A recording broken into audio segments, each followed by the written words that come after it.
Kita masuk ke kabar pertama. Bekas gerai KFC di International Plaza atau IP Palembang kemotongan sampai metu ke kepulan asap tebal sehingga membuat warga panik. Peristiwa ini diakibatkan glass wall yang motong akibat percikan api dari mesin gerindo pegawai yang lagi renovasi.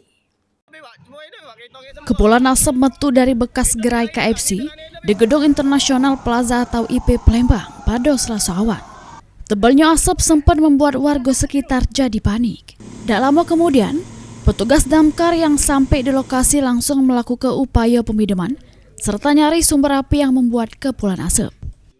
Awalnya petugas damkar dapat informasi penyebabnya korsleting listrik. Namun sesudah dicek ternyata dari glass wall ducting pada pipa pembuangan udara. Awalnya pegawai yang lagi renovasi memotong besi make mesin gerindo sehingga nimbul ke api yang nyamber glass wall tersebut. Setelah kami datangi dan melakukan pengecekan itu ternyata dari glass wall ducting jalur sap. Ini kan di lokasi sedang ada pengerjaan renovasi.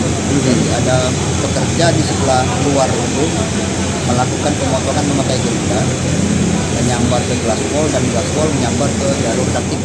Sesudah dikendalikan oleh petugas damkar, kondisi gedung IP yang sudah tutup dari awal Agustus kondusif lagi.